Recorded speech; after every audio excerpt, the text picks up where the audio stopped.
Hola, un saludo para todos nuevamente. Nosotros somos un grupo de estudiantes de la Universidad Politécnica Santiago Mariño. En esta oportunidad vamos a hablarles sobre el proceso de conformado de los metales mediante el uso de las prensas hidráulicas y excéntricas. Mi nombre es Kevin Vargas y a continuación les diré qué son las prensas hidráulicas y excéntricas y cuáles son los diferentes tipos de prensas que existen o al menos cuáles son las más resaltantes. Sin más preámbulos, comenzamos. La prensa hidráulica es un mecanismo conformado por vasos comunicantes, impulsados por pistones de diferentes áreas que, mediante una pequeña fuerza sobre el pistón de menor área, permite obtener una fuerza mayor en el pistón de mayor área. Los pistones son llamados pistones de agua, ya que son hidráulicos. Esto hace funcionar conjuntamente a las prensas hidráulicas por medio de motores. El principio de funcionamiento de la prensa hidráulica se basa de acuerdo al principio de Pascal, que establece que con cualquier fuerza aplicada a un fluido se transmite uniformemente en todas las direcciones a través de un fluido independiente de la forma del recipiente. La prensa hidráulica es un sistema de fluido cerrado con el que se aplica una fuerza.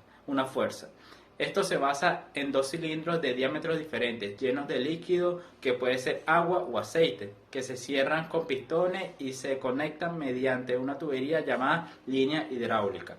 Una fuerza ejerce presión sobre el cilindro más pequeño y transfiere esa presión a todas las partes del fluido.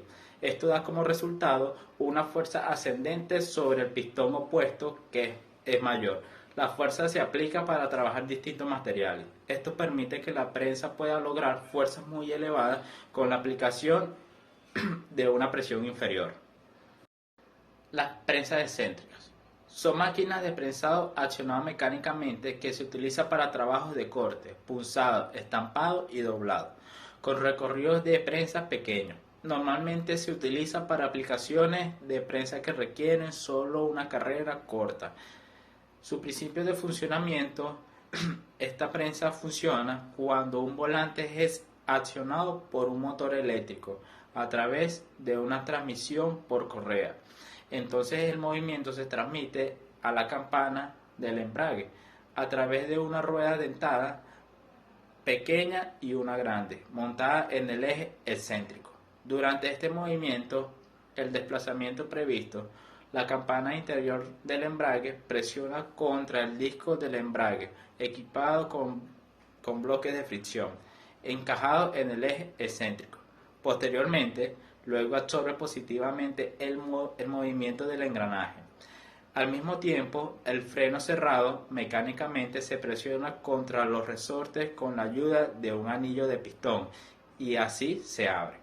Las bielas montadas en las excéntricas presionan el empujador con la ayuda de medias carcasas. Los cilindros de compensación que se encuentran en la prensa ayudan al pistón a abrirse, porque el embrague se suelta aproximadamente a 270 grados. El freno se vuelve a cerrar con un retardo de 150 milisegundos. El control eléctrico de la prensa excéntrica determina su área de aplicación. A continuación veremos cuatro tipos de prensa. Número 1. Prensas mecánicas. Consta de un motor eléctrico que hace girar un volante de inercia que sirve de acumulador de energía. La energía se entrega a la parte móvil de la prensa, es decir, el carro, mediante un embrague o acoplamiento. La entrega de la energía es rápida y total, gastando en cada golpe una fracción de la capacidad de trabajo acumulada. Se usan para trabajos de corte, estampados, forja y pequeñas embuticiones. Número 2. Prensa hidráulica.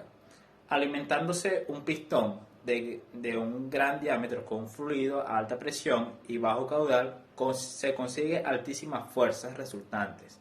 La entrega de energía es controlada en cada momento, tanto la fuerza como en la velocidad, por lo que mantenemos el control constante del proceso. Se usa en operaciones de embutición profunda y en procesos de altas solicitaciones, como acuñado. Número 3. Prensas múltiples o de paso. Se entiende por trabajo progresivo de prensado la serie de operaciones sucesivas que transforman gradualmente con un mismo troquel, una chapa plana, una tira o una cinta, a fin de obtener piezas con otra forma. El objetivo es el poder obtener en un solo tiempo y con un solo troquel una serie de operaciones sucesivas.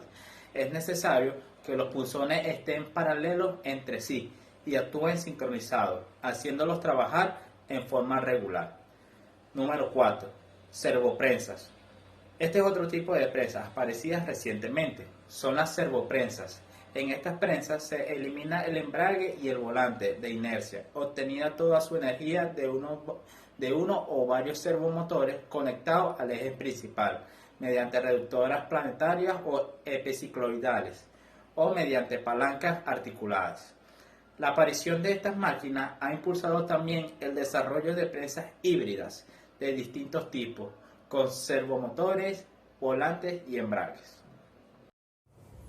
Hola, mi nombre es Jefferson Solay y en esta oportunidad vamos a conversar acerca del uso de las prensas. Industria cosmética. Las prensas hidráulicas pueden ser usadas para presionar materiales cosméticos y convertirlos en maquillaje como sombras de ojo, polvos cosméticos de rubor y otros. Las prensas neumáticas son las más apropiadas para este tipo de labores ya que producen polvos finos y de excelente calidad. En el ámbito médico, las prensas hidráulicas son utilizadas también en el campo médico para la formación de pastillas y tabletas. Estas prensas pueden compactar ingredientes granulados o en polvo y convertirlos en tabletas para la industria farmacéutica, plantas químicas, hospitales, instituciones de investigación y laboratorios. Fabricación de tarjetas de crédito. Con una prensa de vacío que sirve para fabricar láminas, se pueden elaborar tarjetas de crédito, que se forman varias capas de plástico superpuestas y sobre las capas de plástico también puede aplicarse una película. En la creación de espadas, las prensas sirven para fabricar espadas ya que permiten dar forma plana al acero en bruto y conseguir dureza, pero a la vez la livianidad que necesitan este tipo de armas en la actualidad son más usadas para la exhibición y colección. Para preparar chocolate en polvo. Cuando se procesan los granos de cacao se produce un líquido conocido como licor de cacao. Si se quiere mantener solo el cacao sin añadirle azúcar, preservantes o grasas, el líquido es estrujado en una prensa hidráulica. Tras esta etapa es nuevamente procesado para la fabricación de cacao en polvo, en la forma que lo conocemos y sin grasas añadidas. En la creación de cerámicas, las prensas hidráulicas pueden usarse como manufactura del producto de vidrio, conectores metálicos, materiales de teflón, elementos magnéticos y productos de arcilla, que se necesitan para la aplicación de fuerza considerable para formar un objeto a partir de sustancias de polvo a granulado.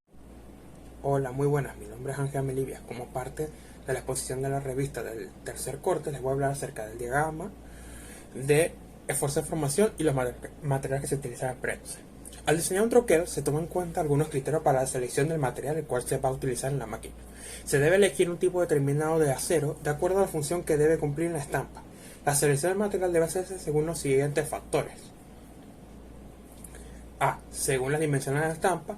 B. Según el tipo de estampa, es decir, si es para corte, doblado o embutido.